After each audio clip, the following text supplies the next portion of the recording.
ku rattaba mana subscribe sannan ku danna ƙararrawa. Haka zalika ku baɗa mana like, ku suburbuɗo mana sharhi sannan ku yaɗa wannan ɗauka. Ta yi kenan. Alhamdulillah barakatuhu ya aiki wannan mutum yana. Yau dai magana ta ƙare. Saurin kawowa, rashin ƙarfi, rashin kuzari, ɗaukewar sha'awa, ƙarancin sifa. To duk wanda ya sanya da fama da matsalar nan, abin da ya shafi basir,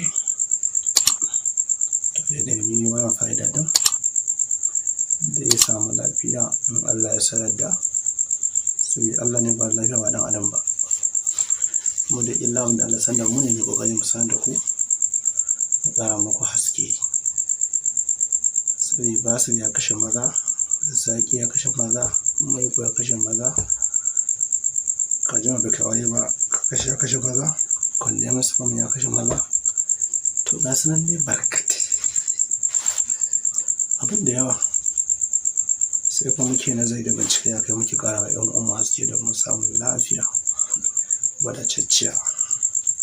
Kuma mutane suna gujewa, ba su cika sun fi shan kayan gora da sauransu, kuma ba sa shan abin da yake flushin ɗinsu yake wanke musu, da kuma shan kayan sanyi da yawa a kansu. To yana ba da gudunmawa 100%.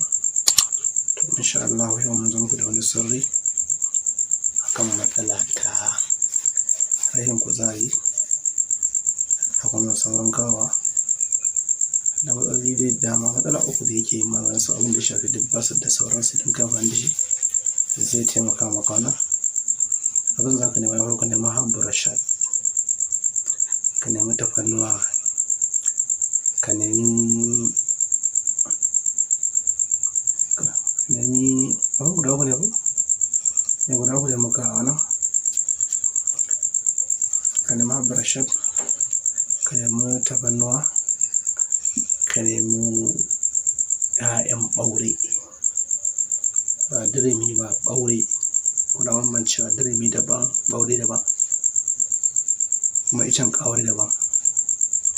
Duk mutanen yankin Kano da Jigawa sun san sauran abin da muke bayani. Ɓaure kuma na ga dukkanin Hausan Najeriya masu kusan mafi yawanci arewaci muna amfani da su. Sai dai abin da ya shafi Sakkwata, wani tuni ba Sakkwace ba ne, ban san ya ta ake kiranta ba. Da fatan kun ji kuma kun fahimce mu. To abubuwan za ka nema kenan. In dai ka san matsala kana da ƙarancin ƙarfi, kana da rashin kuzari, to ka nemi wannan fa'ida ɗin. To an ka nemi ɓaure, ana son busasshen sa kuma garinsa, 'ya'yan fama, misalin cokali 3. Ka samu tafarnuwa kamar cokali 1, habbar rashad ka same shi kamar cokali 2. Sai ka haɗa su, ka gauraya su. To ka zama likita daga yanzu, ka samu sirri daga wajen dakto, kuma ka zama likita.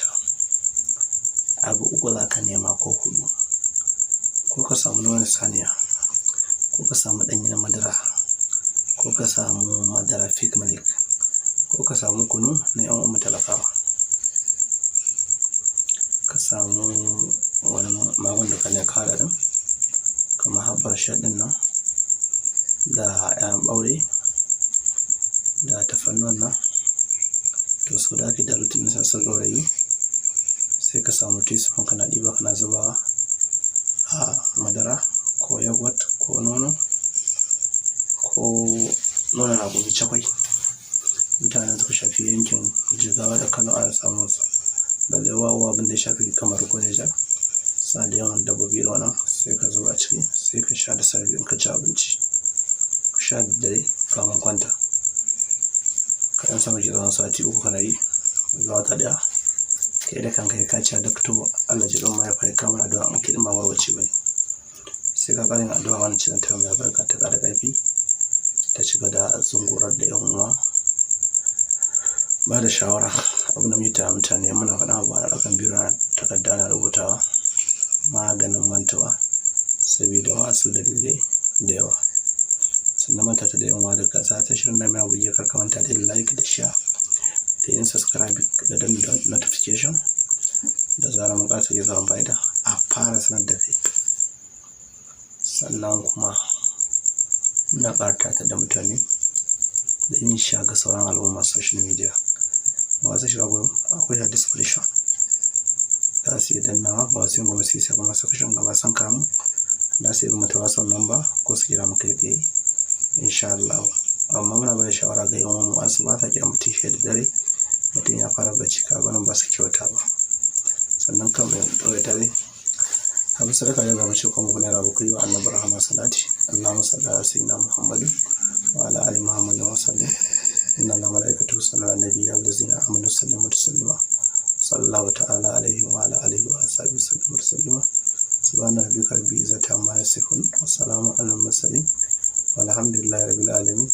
Alhamdulillah.